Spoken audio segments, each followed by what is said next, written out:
주시는 하나님의 생명의 말씀은 신약성경 에베소서 6장 1절에서 4절까지 말씀입니다.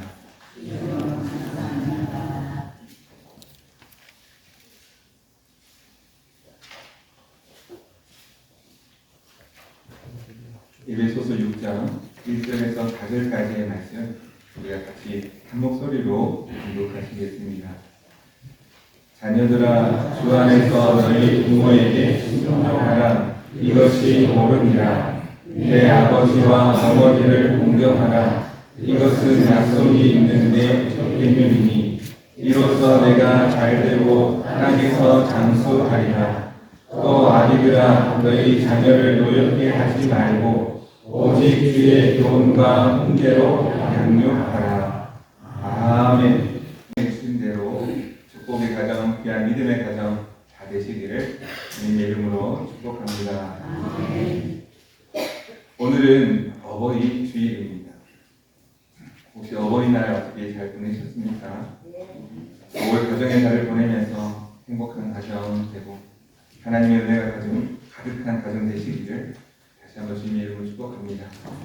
지난 5월 8일 교회에서는 어버이날 기념으로 하여서 단양 지역으로, 전남 단양 지역으로 경로 여행을 다녀오게 되었습니다. 사진 한번 보여주시면서 젊은 분들이 좀 나오시죠. 그래서 이제 우리 어르신들을 모시고 우리 권사님들과 장로님들과 이제 함께 오신 분들 계셔가지고 같이 다녀올 수 있었습니다.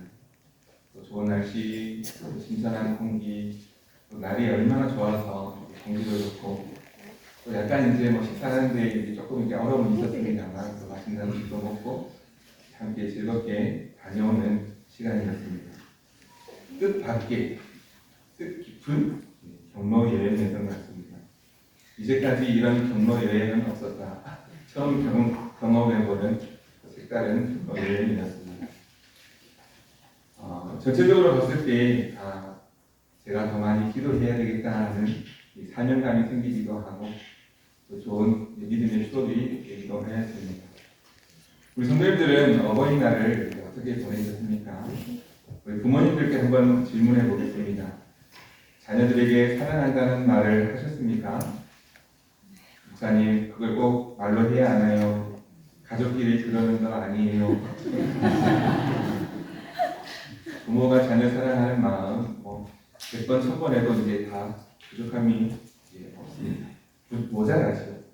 100번, 1000번 들려준다 해서 더 하고 싶은 것이 부모의 마음인데 그러면 우리 자녀들에게 한번 물어보겠습니다. 부모님께 감사하다는 말씀 전하셨습니까? 용돈만 들으셨습니까? 안 계십니까? 예, 저희 여기신 분도 계시고 지금 부모님 안 계신 분도 계시고 그래서 자녀들에게 묻는다고 했지 않습니까? 자녀들에게 용돈만 전하셨습니까? 사랑의 마음을 같이 전하셨는 줄로 믿습니다. 그래서 부모님께 감사의 말을 전하는 것, 자녀들에게 사랑한다 말하는 것, 이것이 이제 굉장히 중요합니다. 아무리 강조해도 모자람이 없습니다. 지나치지 않습니다. 얼만큼 중요한가, 이것이 얼만큼 중요한가 조금 극단적으로 표현하면 행복과 불행이 여기서 갈라진다라고 표현할 수도 있습니다.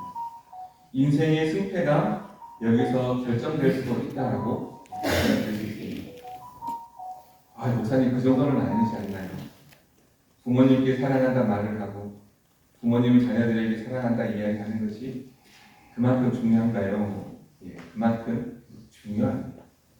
어버이날을 보내고 어버이 주일은 보다 더 뜻깊은 은혜가 있고 하나님의 뜻이 있습니다. 말씀을 듣는 우리 모든 성도님들, 말씀을 통해서 하나님의 음성을 들으시고 그 말씀 따라서 살아갈 때에 건강한 가정, 행복한 믿음의 가정이 되시기를 주님의 이름으로 축복합니다.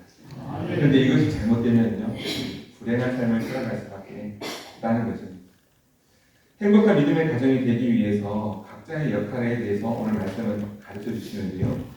먼저 보면은요, 자녀들에게 말씀하고 있습니다. 우리 1절 말씀 다시 한번 같이 한번 읽어보겠습니다. 1절입니다. 시작. 자녀들아 주 안에서 너희 부모에게 순종하라. 이것이 옳으니라. 자녀들에게 하시는 말씀, 하나님의 말씀, 부모님이 살아계시든 그렇지 못하든 이제 이 마음을 가지고 살라는 것입니다. 순종하라. 그리고 부모를 공경하라라고 말씀합니다. 주 안에서 순종하고 주 안에서 부모를 공경하라 이렇게 말씀합니다. 오늘날 많이 나타나는 현상 중에 한 가지는 부모를 공경하지 않는 모습들이 있습니다. 또 노인을 무시하는 분위기가 우리 사회 분위기가 있지요.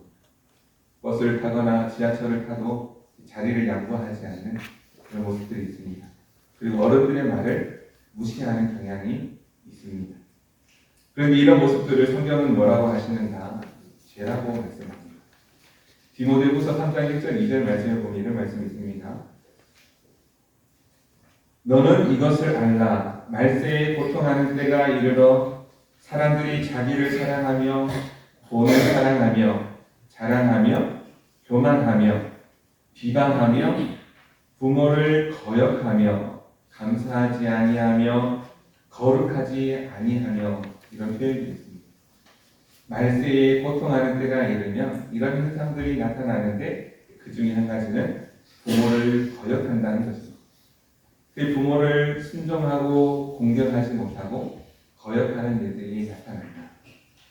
그래서 말세 때 이런 일이 나타나고 있는데 너희는 그렇지 말고 자녀된 너희들아 부모를 공경하라라고 이렇게 말씀하는 것 아니겠습니까? 부모를 거역하는 것이 심각한 죄라는 사실을 늘 알아야 합니다. 그 사실을 아는 사람, 복 있는 사람인 줄로 믿습니다. 하나님의 백성인 줄로 믿습니다. 그래서 자녀들에게 해야 되는 것, 늘 부모를 공경하고 부모의 말씀을 순종하라라는 것입니다. 우리 2절 말씀도 같이 한번 읽어보겠습니다. 2절입니다. 내 아버지와 어머니를 공경하라. 이것은 약속이 있는 첫 계명이니. 그래서 공경하다는 말은 귀하게 여긴다, 가치 있게 여긴다는 뜻이 있습니다. 그래서 부모님을 공경한다는 말은 부모님에 대해서 귀하게 여기는 마음을 가지라라는 것입니다. 보시면 여기에 어떤 조건이 없음을 알 수 있습니다. 부모님의 말씀에 순종하고 부모님을 공경하는 것에는 어떤 조건도 없다는 것입니다. 그저 부모님이시기에 순종하고 공경하라는 것입니다. 한 가지 분명한 사실은 있습니다. 그것이 무엇인가 하면 내게 생명 주신 분이라는 것입니다. 부모님은 우리에게 생명을 주신 분. 그거 한 가지 이유만으로도 순종하고 공경해야 될 이유는 충분하다는 것입니다. 나에게 생명 주셨기 때문에 이것 한 가지만으로도 순종해야 하고 공경해야 될 이유는 충분한 것입니다. 부모님이 어떠해서 우리 부모님은 이래서 좋고 이래서 안 좋고 그것이 아니라 부모님이 어떠하든지 부모님의 모습이 어떠하든지 상관없이 그저 내 부모이기에 순종하고 공경해야 될 이유가 충분하다는 것입니다. 그런데요, 생명은 원래 누구의 것입니까? 누가 주시는 것입니까? 하나님께서 주시는 것입니다. 우리의 모든 생명, 우리 부모를 통해서 하나님께서 주신 것입니다. 부모님을 통해서 우리에게 하나님께서 주어진 이 생명. 그래서 부모가 왜 중요한가 하면 이 생명 주신 그 부모님을 통해서 한 걸음 더 나아가서 하나님을 알 수 있게 되기 때문입니다. 그래서 생명 주신 이유 하나만으로도 우리가 순종해야 하고 공경해야 될 이유가 충분하다는 것입니다. 이것을 약속 있는 첫 계명이라고 오늘 말씀합니다. 이 계명, 10가지 계명을 아시죠? 10계명이 있습니다. 첫 번째부터 네 번째 계명은 하나님께 속한 계명이고요. 5번째 계명부터 10번째 계명은 사람에게 속한 계명입니다. 하나님께 속한 계명 4가지가 무엇입니까? 첫 번째 계명, 다른 신을 내게 두지 말고.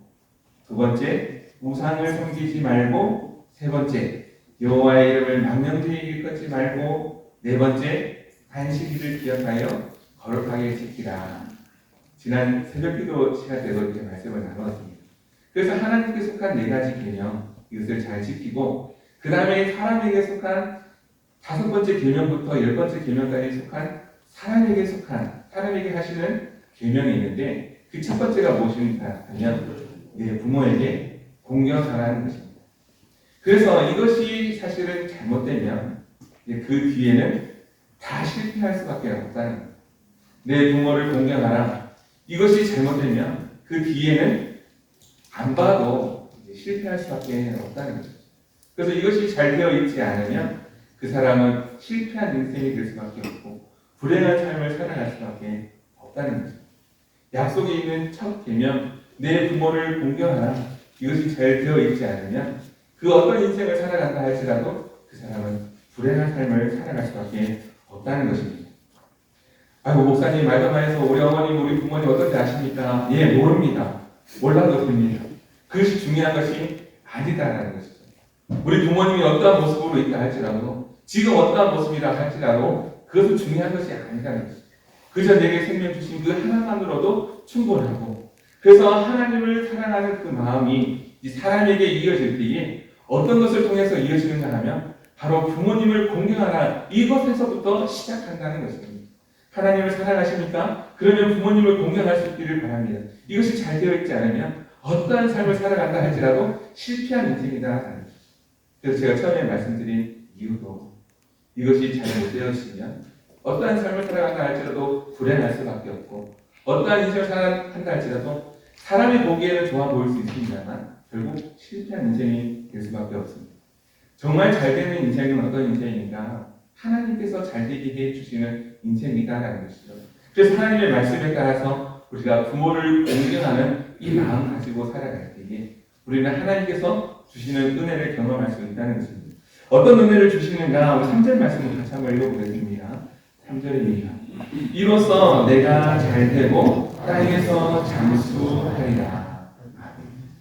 부모를 공경하는 자에게 하나님께서 먹이시고 입히시고 잘되게 해주신다. 더 나아가서 장수하는 복도 주신다라고 잘될 것이다. 장수할 것이다. 하나님께서 그냥 말씀만 하신 것이 아니라 이렇게 약속도 함께 해주셨는데요. 하나님의 이 약속의 말씀 믿으시기를 간절히 소망합니다. 하나님의 약속 믿는 자에게 반드시 복 주심을 믿습니다. 이 언약이 이루어지기를 간절히 소망합니다. 그러면 자녀들만 잘하면 되겠습니까? 부모님들은 어떻게 해야 되겠습니까? 이 부모님들도 잘 해야 된다는 것이죠. 부모에게도 책임이 있음을 알 수 있습니다. 어떤 책임이 있는가? 우리 4절 말씀 다시 한번 읽어보겠습니다.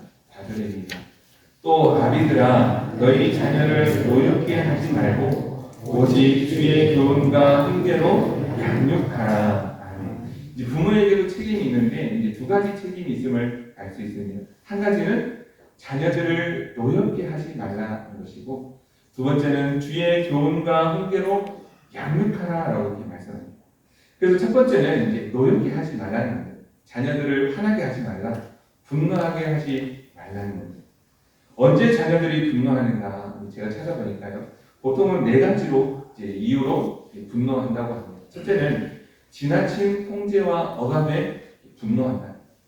지나치게 자녀들을 구속하고 내가 낳았으니 내 뜻대로 내 마음대로 이렇게 하려고 하는 그런 모습들 가운데 자녀들이 분노한다는 것입니다. 네가 뭐라 하라.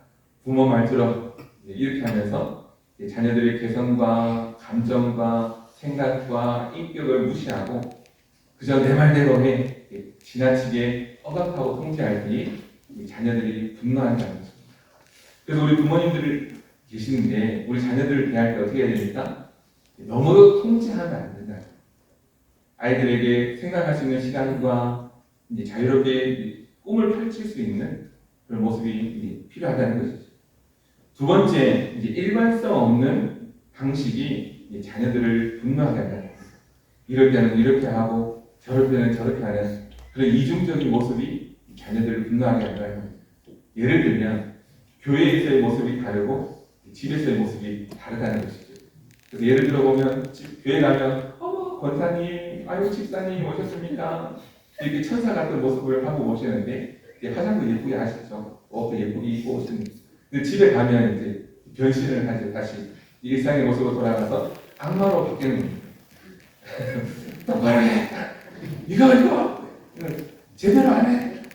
이러면서 이제 다시 바뀌는 것이죠. 그러니까 교회에서의 모습과 집에서의 모습이 달라지니 아이들이 혼란을 느끼고 또 집에서의 모습 가운데 또 잘해주면 상관이 없는데 이제 잘못해줄 때 자녀들이 분노한다는 것입니다. 그래서 부모님들에게 부탁을 드립니다. 교회에서의 모습이나 집에서의 모습이 같아야 합니다. 교회 가면 목사님 하면서 집에 가면 바뀌는 모습이 안 된다는 거예요. 세 번째, 이제 비교와 조롱을 할 때 자녀들이 분노합니다. 남의 집 자식들은 얼마큼 이렇게 한다는데 옆집 아들은 이번에 용돈 얼마 줬다던데 이제 이렇게 이제 자꾸 비교를 하는 거죠. 다른 애들은 저만큼 한다는데 왜 너는 이만큼밖에 못하냐? 이렇게 비교할 때 자녀들이 분노감을 느낀다고 합니다. 그리고 네 번째, 칭찬과 격려가 부족할 때 자녀들이 분노하게 됩니다. 그래서 자녀들은 부모님들의 그 칭찬과 격려를 먹고 사는데 그래도 조금만 잘하면 잘했다 칭찬해주면 좋을 텐데 이제 칭찬을 하지 못하고 왜 이것밖에 못하냐? 좀 더 잘해라, 좀 더 노력해라, 좀 더 열심히 해야지. 그런 말을 하기 때문에 자녀들이 분노한다는 것이죠. 그래서 자녀들이 분노하게 하지 말아야 될 이유가 있습니다. 이렇게 자꾸 분노하게 하다 보면 자녀들이 어떻게 되겠습니까? 이제 낙심하게 됩니다. 실망하게 되고 또 이렇게 더 나아가다 보면 이 자존감이 떨어져서 이게 이제 불행한 인생이 되어질 수 있다는 것이고요. 또 한 가지는 올바른 하나님의 사랑으로 자라도록 건강한 자녀로 자라도록 하기 위해서는 이제 분노하게 하는 일들을 하지 말아야 된다는 것입니다. 그래서 믿음의 삶도 마찬가지입니다. 믿음의 삶도 이게 통제하고 억압하는 것이 아니라 사랑받는 과정 속에서 이 건강한 자녀가 형성이 되고 건강한 삶을 살아갈 수 있게 된다는 것이죠. 그래서 자녀들을 통제하고 분노하게 하고 억압하고 그런 모습이 아니라 어떤 모습으로 살아가야 되는가 하면 주의 교훈과 훈계로 양육하라는 것입니다. 양육. 교육이 아니라 양육이라는 것입니다. 양육.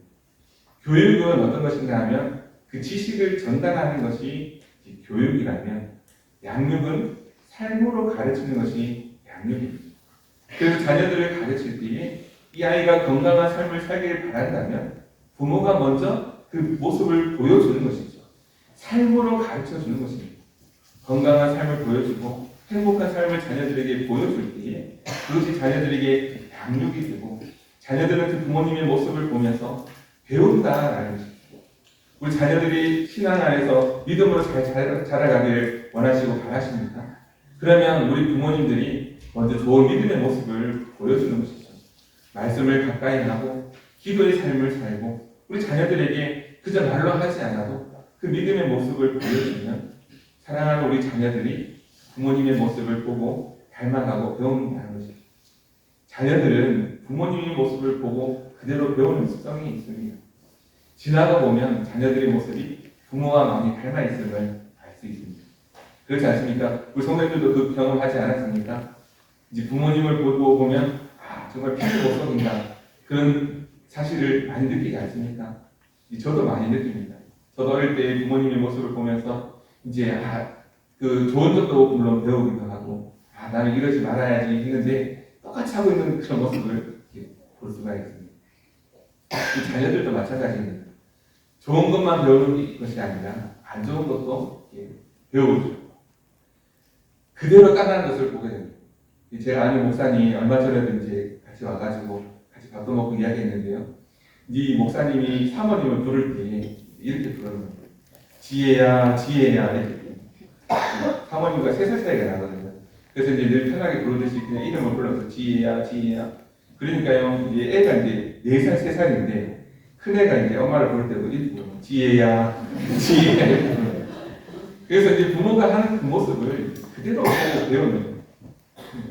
아들이 아빠의 모습을 보면서 지혜야, 지혜야 똑같이 하더라는 것입니다. 그러니까 신앙의 모습에 있어서도 우리 자녀들이 신앙생활 잘 하기를 바란다면 우리 부모님들이 좋은 믿음의 모습을 보여줄 수 있어야 한다는 것이죠. 그래서 자녀들을 노엽게 하기보다 자녀들을 억지로 통제하려고 하기보다는 사랑으로 그리고 먼저 믿음의 모습으로 양육을 하는 것입니다. 그러면 하나님께서 어떻게 해주시는가요? 잘 되고 장수하게끔 잘 되게끔 하나님께서 복을 주시고 인도해 주신다는 사실입니다. 우리가 찬송 불렀던 것처럼 이제 어머니의 그 사랑이 자녀들에게 전해지고 어머니가 들려주셨던 그 말씀이 아이들을 평생 잊지 않는 기억으로 남는 것입니다. 미국 아브라함 링컨 대통령, 미국의 16대 대통령입니다. 대통령 링컨에게는 믿음의 어머니가 계셨습니다. 이 이야기를 많이 아실 겁니다. 링컨의 삶은 단지 대통령이었기 때문이 아니라 신앙의 유산을 물려준 어머니 덕분에 의미 있는 생애가 되었다고 고백합니다. 그래서 링컨이 이렇게 이야기했습니다. 나는 나의 어머니가 무릎 꿇고 기도하시던 모습을 잊을 수가 없습니다. 오늘의 나 된 것은 어머니의 기도 덕분입니다. 사랑하는 성도 여러분, 좋은 믿음의 부모가 되실 수 있기를 바랍니다. 그리고 우리 사랑하는 자녀된 우리 성도 여러분, 부모님을 공경할 수 있는 그런 모습이 되기를 소망합니다. 어떤 조건이 있어서가 아니라 그저 나의 부모이기 때문에 순종하고 공경할 수 있는 그런 좋은 믿음의 자녀가 되시고 또 우리 부모님들은 우리 자녀들에게 좋은 믿음의 유산을 물려줄 수 있는 그런 성도님들 될 수 있기를 간절히 소망합니다. 말씀의 본이 되어주시고 기도의 본이 되어주시고 사랑의 본이 되어주실 수 있기를 바랍니다. 이것이 안 되면요, 그 이후에는 다 실패할 수밖에 없다는 것입니다. 말하지 않아도 그것을 그 다음을 보지 않아도 이것이 잘못되면 이것이 잘 이루어지지 않으면 이것이 잘 세워지지 않으면 다 무너진다는 것입니다. 저도 참 돌이켜보면 우리 자녀들에게 이제 화가 날 만한 행동들을 많이 했다는 생각이 듭니다. 가장 기억에 남는 것은 어떤 것인가 하면 이사를 자주 했던 것이죠. 어쩔 수 없이 이제 이사를 할 수밖에 없는 상황들이 있습니다. 목회자들은 이사를 종종 하게 되죠. 그래서 이사를 가장 많이 하는 직업을 찾아보니까요. 첫 번째가 군인. 직업 군인으로 계시는 장교님 분들은 늘 이사를 저희보다 더 많이 합니다. 목사들보다 더 많이 합니다. 그래서 뭐 부대에서 가라 그러면 어떻게 합니까? 가야죠. 그래서 가다 보니까 그 군인 밑에서 자란 아이들도 굉장히 이사하는 것 때문에 상처를 많이 받는다고 하더라고요. 두 번째는 외교관. 외교관들도 이제는 그들을 더 하죠. 우리는 그래도 국내 안에서 왔다 갔다 하는데 그들은 해외로 왔다 갔다 하다 보니까 자녀들이 또 많이 혼란스러워 한다고 합니다. 그 다음이 선교사, 목사입니다. 그래서 이사를 할 때마다 이제 저희는 참 진통을 많이 겪었습니다. 그래서 아이들이 굉장히 힘들어 하더라고요. 또 화도 많이 내고, 또 갈 때마다 이제 가서 이제 또 가면 뭐해요? 또 친구를 사귀면 뭐하냐? 그러다가 이제 공부를 하면 뭐하냐? 이렇게 바뀌더라고요. 공부를 하면 뭐하냐? 또 이사 가면 이게 자꾸 이렇게 스트레스를 많이 받았던 것 같습니다. 지금 그래도 좀 많이 커가지고 또 그래 부모를 이해하고 이렇게 합니다만 참 이게 스트레스도 주고 화를 많이 나게 했던 그런 기억이 있습니다. 우리 성도님들도 이제 혹시 가정마다 아픔이 있습니까? 또 말할 수 없는 그런 아픔들이 있겠죠. 다 이야기할 수 없는. 아마 제가 이렇게 물어본다면 아마 2박 3일 걸려도 다 이야기할 수 없는 많은 그런 사연들이 있겠죠. 그러나 어떤 사연들이 있을지 모르지만 오늘 함께 예배드리고 우리가 믿음으로 잘 살아가면서 먼저 우리가 이제 아픔이 있다 할지라도 먼저 자녀된 우리가 그런 사랑의 모습, 하나님의 말씀에 따라서 이 사랑의 모습을 배워가고 또 순종하고 공경하는 그런 삶을 살아갈 수 있기를 바랍니다. 또 우리 부모님들에게 부탁을 드립니다. 우리 부모님들에게는 자녀들에게 좋은 믿음의 모습이 되어주시기를 간절히 소망합니다. 그렇게 힘쓰고 애쓰다 보면 하나님의 사랑의 마음, 그 마음이 전해져서 우리 자녀들이 하나님의 때에 하나님의 방식으로 살아가게 되지 않겠습니까? 하나님께서 지켜주실 줄로 믿습니다. 하나님께서 도와주실 줄로 믿습니다. 하나님께서 잘되게 해주실 줄로 믿습니다. 그것을 이렇게 가르쳐 주는 것이죠. 그저 세상의 성공, 세상에 원하는 높은 자리에 올라가는 것이 전부가 아니라 말씀으로 믿음으로 살아가는 것이 얼마나 큰 복인지 알려주는 우리 저와 여러분에게 간절히 소망합니다. 그리고 한 가지 더 말씀드릴 부분이 있는데요. 한 가지는 이제 목회자와 성도와의 관계도 부모와 자녀와의 관계가 다른 것입니다. 목회자는 그 성도님들에게 영적인 아버지의 역할을 하는 것입니다. 그래서 어떤 조건이 있어서 순종하고 공경하는 것이 아니라 그저 하나님의 말씀을 전하고 영원한 생명, 하늘의 축복을 전하여 주시기 위해 우리 성도님들은 목회자를 존중하고 공경하는 것입니다. 영적인 아버지로 여기는 것입니다. 그리고 목회자는 우리 성도님들이 영적인 자녀인 것입니다. 그래서 목회자는 우리 성도님들에게 이제 노하게, 분노하게 하지 아니하고 주의 교훈과 말씀으로 양육하는 영적인 아버지의 역할을 잘 감당하는 것입니다. 그런데 이것이 잘 되어 있지 않으면, 이것이 잘 되지 않으면 그 이후에는 어떤 모습이겠습니까? 처음에 말씀드린 대로 약속이 있는 첫 계명, 부모와 자녀의 관계가 잘 되지 못하면 그 이후의 관계는 다 깨어질 수밖에 없는 것이죠. 목회자와 성도와의 관계에서도 이런 사랑의 신뢰 관계가 잘 되어 있지 않으면 그 이후에 무엇을 한다 할지라도 그것이 무슨 의미가 있겠습니까? 어떤 일을 한다 할지라도 그것이 잘 되겠습니까? 실패할 수밖에 없다는 것이죠. 그래서 어떤 조건이 있어서 어떤 능력이 대단해서 그래서 목사와 그런 영적인 아버지를 존경하는 것이 아니라 그저 하나님의 말씀을 전해주는 사람이기에 조금 부족하다 할지라도 사랑으로 감싸주는 것이고 또 목회자도 사랑으로 성도들을 양육하고 기도하면서 하나님의 축복 가운데 살아갈 수 있도록 돕는 역할이 바로 목회자인 것입니다. 그런데 이런 사랑의 신뢰 관계가 무너지면 사실 그 아무것도 할 수가 없는 것입니다. 저와 여러분의 관계가 그런 아름다운 사랑의 관계가 될 수 있기를 간절히 소망합니다. 그래서 좋은 신뢰 관계가 쌓여지고 성도님들은 목회자를 위해서 기도하고 사랑을 주고 또 목회자는 우리 성도님들을 위해서 늘 기도하며 하나님의 말씀을 전할 때에 그 관계가 잘 이루어지고 그 이후의 삶은 하나님께서 책임주시는 그런 믿음의 삶이 되는 줄로 믿습니다. 우리가 서로 존중하고 서로 공경하며 믿음 안에서 건강한 그런 믿음의 삶이 될 수 있기를, 하나님이 인정하시는 삶이 될 수 있기를, 하나님이 복 주시는 그런 삶이 될 수 있기를 간절히 소망합니다. 우리가 저만 힘써서 되는 것도 아니고요. 우리 모두가 함께 힘써야 될 일인 줄로 믿습니다. 그래서 약속이 있는 이 첫 계명, 우리가 눈앞에 계시는 부모님도 공경하지 못하면서 어떻게 다른 사람을 공경할 수 있겠습니까? 눈앞에 있는 우리 자녀들도 사랑으로 양육하지 못하면서 다른 사람을 어떻게 품을 수 있겠습니까? 또 목회자와 성도님들도 마찬가지입니다. 눈앞에 있는, 가까이에 있는 우리 목회자도 귀하게 여길 줄 모르면 다른 사람을 어떻게 하겠습니까? 또 저도 마찬가지입니다. 목회자도 우리 가까이에 있는, 내 주위에 있는 하나님께서 허락하여 주신 우리 성도님들을 귀하게 여기지 않으면서 어떻게 다른 사람을 품고 또 사랑할 수 있겠습니까?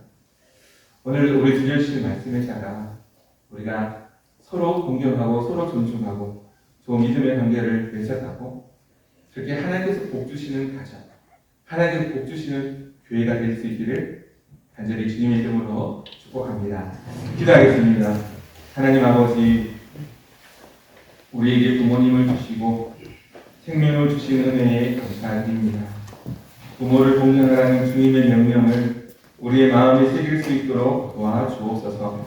하나님을 대신하여 그저 생명 주신 것만으로도 충분한 공경의 이유가 되게 하시고 부모님을 통해서 참된 신앙을 배우고 하나님의 아버지 되심을 본받게 하여 주옵소서. 또한 부모로서 자녀를 주의 교훈과 훈계로 양육할 수 있기를 원합니다.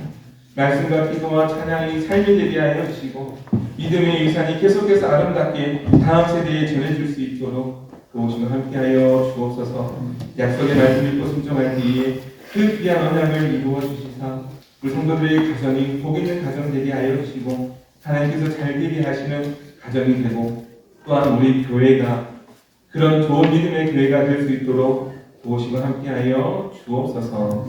감사드리며 거룩하신 예수 그리스도의 이름으로 기도드립니다. 아멘.